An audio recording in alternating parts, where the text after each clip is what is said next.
Bomb Auschwitz. Destroy Auschwitz. That was the message of a Polish soldier who experienced the torments of Jewish prisoners firsthand. The torture and horrors he witnessed were enough reasons to prefer death at the hands of the British troops to whom he sent information. His name was Witold Pilecki, and his mission was to discover what was going on inside the concentration camp. Since during the first years, everything that happened within the walls of these places was a complete mystery. However, the truth was much more atrocious than he could imagine, and no one outside was willing to believe that Auschwitz was actually a slaughterhouse.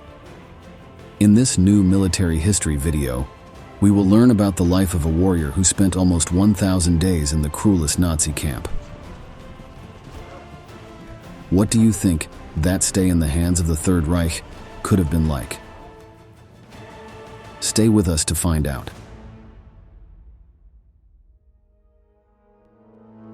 Auschwitz was created by Nazi Germany in spring of 1940 in the annexed Polish territories as a tool of terror against Polish population. In this period, no one really understands what Auschwitz was. Auschwitz not yet had this kind of a meaning when people were talking in the street. There are people transported to Auschwitz, they somehow disappear, we hear nothing from them. From the perspective of the resistance, it was a place that they had to look into. What is this? Witold Pilecki's life was linked to fighting from the very beginning. He was born in 1901 in a region on the shores of Lake Ladoga in the town of Olonets. This was part of the Russian Empire, where his grandfather had been sent by the Tsarist authorities after being defeated during the Polish uprising in 1863. Around 1910, when he was still a child, he moved with his family to Vilna in Lithuania, where he finished school and joined the clandestine organization called ZHP. This was basically a group of scouts which promoted education, patriotism, and volunteering among people of Polish origin who lived in Russian territory. Participation in this type of association shaped Pilecki's personality, who by 1918 and in the midst of the First World War, did not hesitate to join the Polish self-defense units that took up arms to help fight the German troops. There, he began his journey into the war arena, and he would never stop. He was soon part of the Polish-Soviet conflict that raged between 1919 and 1921, leading a combat brigade that was largely annihilated by the Bolsheviks. However, Pilecki did not give up and joined the regular Polish army to fight as part of the cavalry defending the city of Grodno in the present-day territory of Belarus. In 1920, he had also been part of the 21st Ulan Regiment and fought in the crucial Battle of Warsaw and in the Rudniki Forest, participating in the liberation of Vilna. For his courage in the war, he was twice awarded the Cross of Valor. The peace treaty signed by Polish and Soviet forces brought some peace to the life of this soldier, whose unit was demobilized in 1926. From that date on, he devoted himself to looking after his family farm in the village of Sukurcze. Later, on 7th April 1931, he married Maria Pilecka, with whom he had 2 children, Andrei and Zofia. It seemed that the days of fighting were behind him, but in reality, the worst was yet to come. On 26 August 1939, shortly before the outbreak of World War II, Pilecki was assigned to the Army's 19th Infantry Division as commander of a cavalry platoon. His unit took part in arduous battles in the defense of Poland against the advancing Germans under the command of Adolf Hitler. During the campaign, our protagonist and his men destroyed 7 Nazi tanks and shot down 2 planes, but the unit was rapidly losing soldiers.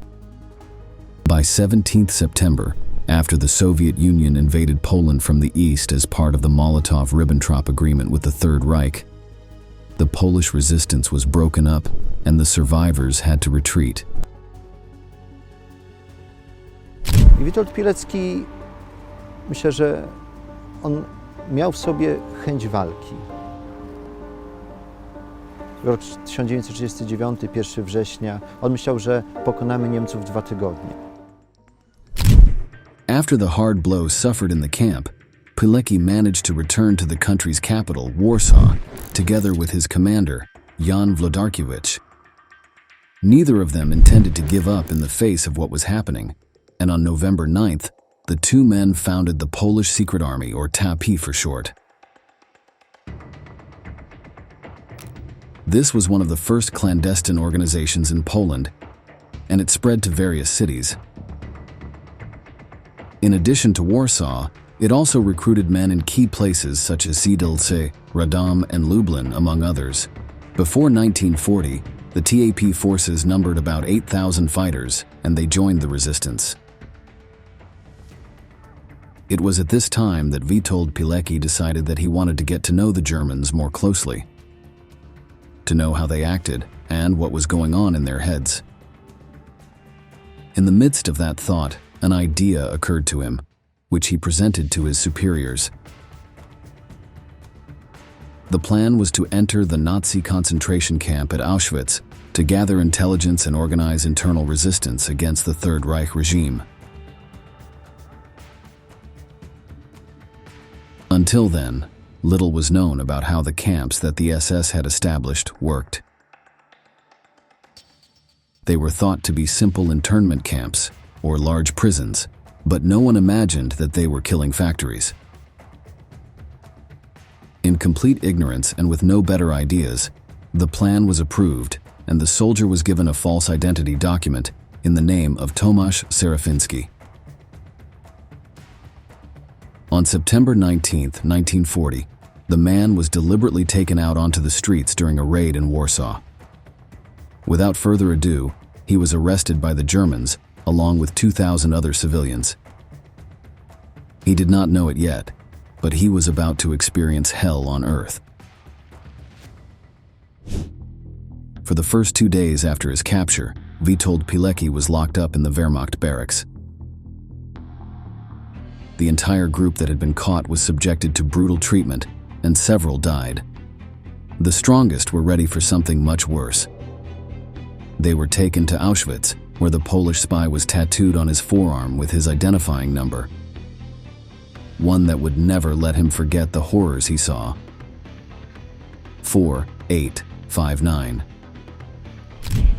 When Witold Pilecki arrived at the camp, he enters into the world of absolute terror. And the SS made sure that everything here in Auschwitz has this task of breaking people.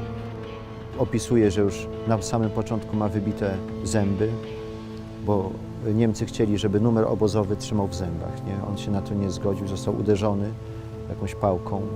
No, był tam bity, katowany. Once in the camp, one day was enough for Nazi cruelty to be revealed for what it was.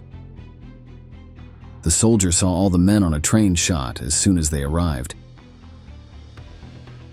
He also saw a judge beaten to death, and many others dying from their wounds and daily hunger. Pilecki and his new fellow prisoners were shaved, given clothes with a red triangle on them signifying that they were political prisoners, and told that none of them would leave Auschwitz alive. Suddenly, his plan was beginning to cause him serious doubts. A conversation with one man gave him the ideal phrase to explain the ambiguity that existed in his mind. When he told him that he was there to form a resistance and fight the Germans, the man looked up, looked at him and muttered, "You are either the greatest hero or the worst fool." In order not to succumb to despair, Pilecki got to work. He shared his idea with several people, to whom he also told news of the outside world. Now, once in the camp, the soldier began to experience firsthand the challenge of being there. The torture was not only physical, but also psychological, and he had to fight against the most basic instincts, such as survival. The Poles' initial objective was to create a network of informants for the resistance. But he came up against the reality of Auschwitz, where not everything was solidarity among the prisoners, and sometimes the battle to stay alive created conflicts.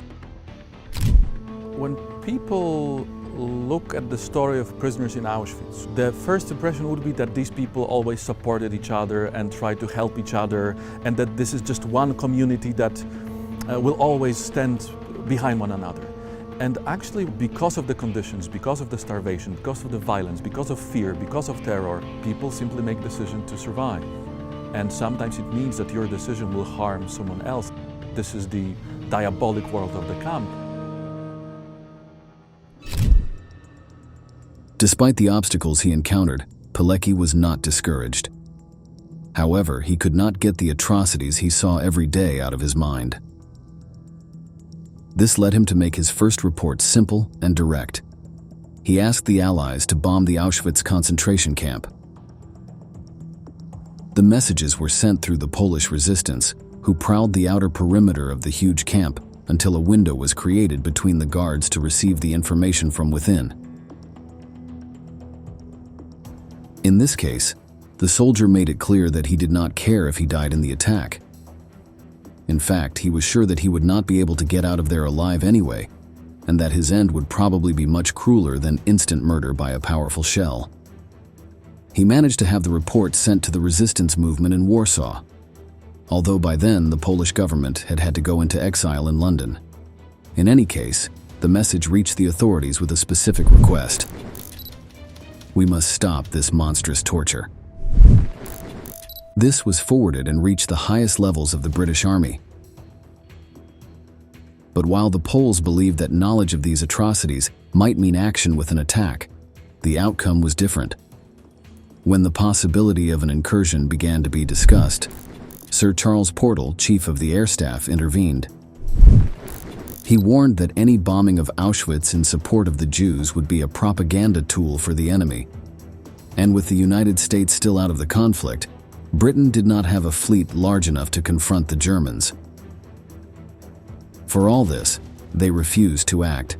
Furthermore, this stance was accompanied by a considerable degree of skepticism about what Pilecki described. No one could really believe that such atrocities were taking place in that camp. Thus, the torture of the Polish spy and thousands of other prisoners continued. Opisuje te metody, jakie stosują Niemcy, opisuje transporty, ilość osób, która tam przebywa, która przyjeżdża. Jakby opisuje od wewnątrz to miejsce, nie? I przesyła te informacje i chce powiadomić świat, żeby świat się obruszył tym, a świat milczy. The days continued to pass, and Witold Pilecki had no choice but to stay focused on his plan. While working in various commands and struggling to survive pneumonia, the soldier organized the so-called Underground Union of Military Organizations, or ZOW, in Auschwitz. The tasks of this group were to improve internal morale, provide news from outside, and distribute stolen food and clothing to give to those most in need. However, two of the most important aspects were to set up intelligence networks to gather information and to train people who could take over control of the camp in case the Polish resistance launched an attack and took over the administration of the place. By 1941, the ZOW had grown considerably. Its members included the sculptor Witold Pilecki and the ski champion Bronislaw Czech, both from Poland. Some worked in the SS administrative offices at the camp, others in the storage compartments, and even in the human crematorium. The more presence it had in every corner of Auschwitz, the more complete would be the report on the actions of the Germans. The organization had its links for clandestine communications with sources outside the camp, thanks to the collaboration of civilians who lived nearby. and were contacted at less guarded points of the extensive perimeter of the camp. The ZOW began to regularly provide reports to the resistance on what was happening in Auschwitz, and seeing its performance, other smaller groups of prisoners who had joined within the camp joined this network. With Witold Pilecki at the helm, the reports to Warsaw and to the British government in London became one of the main sources of intelligence on these spaces for the Western Allies. Even when in the autumn of 1941, the Polish Colonel Jan Karcz was transferred to the newly created extermination camp of Birkenau, the military man proceeded to organize the structures of the ZOW there, following the example of his colleague. By the spring of 1942, the organization had more than 1,000 members, including women and people of other nationalities. The work intensified, and they even built a radio receiver that they hid in the hospital on the huge site. Meanwhile, the German forces, realizing that people inside the camp were passing information to the resistance outside, redoubled their efforts to round up the members of this union and kill them in front of everyone to deter the rest. The organization that Pilecki built in Auschwitz is based on a system of fives. So he tried to have people in different work units and different work groups to be able to gather intelligence information about what is happening in Auschwitz. He could tell from his own perspective how the living conditions look like, how the camp looked like, but he didn't have access, for example, to numbers of prisoners. He had prisoners who, for example, worked in some of the SS offices and who had access to documents, to files, or people who worked in a hospital. He is simply gathering information from the network that he's creating. Pilecki hoped that the Allies would arrive with weapons and troops, or that the Polish resistance would mount an assault. If that did not happen, he at least hoped that they would heed his desperate pleas for the railways to be destroyed, thus preventing the transfer of hundreds of people crammed into hell at Auschwitz. However, after seeing his calls for the camp to be attacked repeatedly ignored, he decided to escape with 2 fellow resistance fighters. If captured, they would commit suicide with cyanide. By then, it was April 26, 1943, and Pilecki had spent 945 long days as a prisoner. Freedom or death were 2 alternatives that sounded good to him. Escaping from Auschwitz and bypassing its security measures was an impossible mission, but the Polish soldier and his companions managed to get assigned as workers in the camp bakery, which was located outside the security perimeter. Once there, as night fell, they deactivated the alarm wires, opened the heavy metal door, and escaped. They ran without looking back, but with the constant feeling that someone was chasing them. In their minds, it was only a matter of time until they heard the shots and were caught by a bullet, but that did not happen. Now, the only thing on Pilecki's mind was to convince the Allied leaders to attempt a rescue. As soon as he made contact with the Polish resistance, he was taken to visit his wife and children. There he feverishly wrote for days a report of the greatest atrocities ever seen. No nos contaba lo que había visto, sin duda porque éramos muy pequeños. Al contrario, intentaba distraernos a mí y a mis amigos. Nos inventaba juegos al aire libre, recuerda su hijo. Pilecki saved everything he had experienced for the detailed report, which was later sent to the British authorities. Despite the rigorous description of the most ruthless events, London did not accept any of the Polish plans to attack Auschwitz. They maintained that it was a very risky and expensive operation. But to this was added a fact that was not minor. Almost nobody believed in the accuracy of those more than 100 pages written by the spy. They were convinced that they were exaggerations that were intended to move troops and planes towards Poland. It seemed impossible to them that those numbers contained in the report could be real. Millions of people killed. There was no way that could be happening.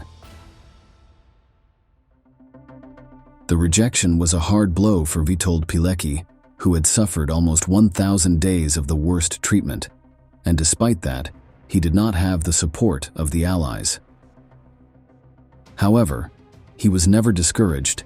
He was a fighter, and almost without rest he returned to the battle against the German invaders.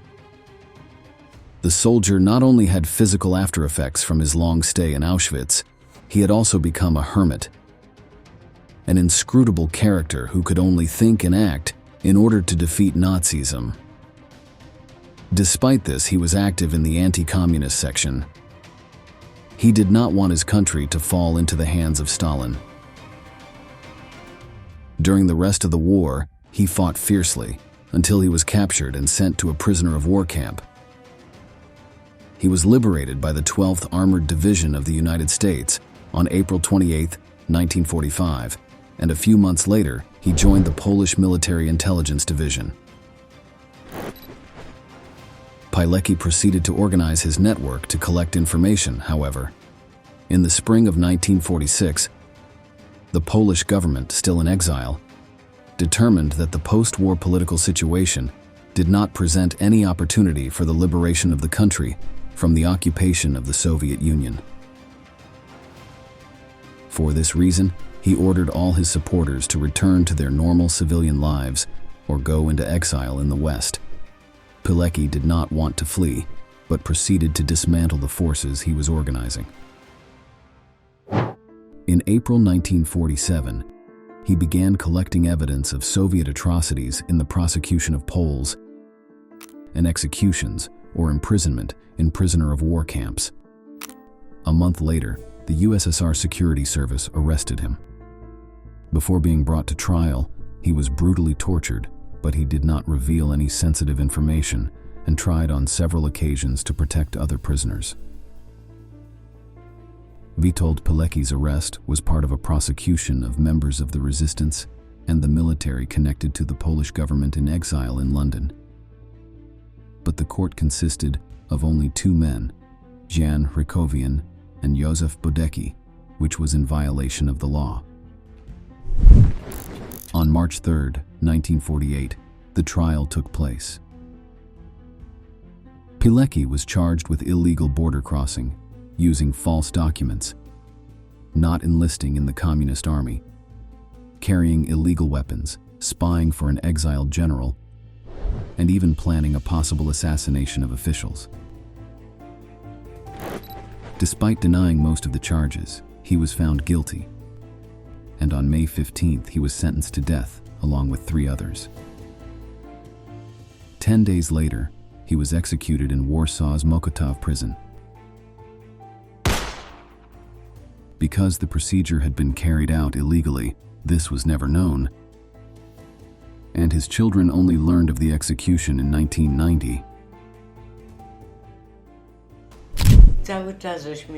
Durante todos esos años siempre esperábamos encontrarlo. Nos decíamos que podía estar muerto, pero no así, sin tener siquiera una tumba para recordarlo, lamenta su hija. In 2003, the prosecutor in the trial against Pilecki and other officials involved in the show trial were charged with complicity in the execution of the soldier, although some were already dead by then. Pilecki's body was never found. It is believed that he may have been buried in a garbage field near the Puławski Military Cemetery in Warsaw.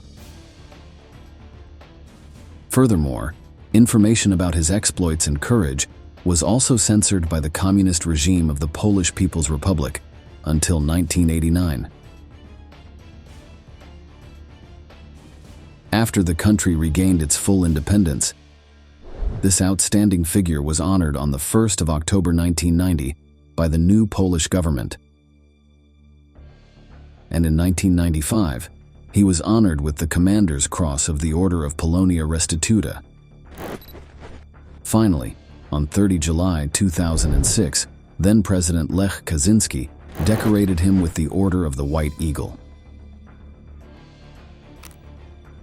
To this day, the European country keeps the memory of Witold Pilecki alive through statues, streets and schools that bear his name and tell his incredible and inspiring story. Now, after having gone through the exciting life of the only soldier who infiltrated Auschwitz to fight the Nazis from within, the time has come to say goodbye. Thank you very much for accompanying us to the end. We look forward to seeing you in our next video.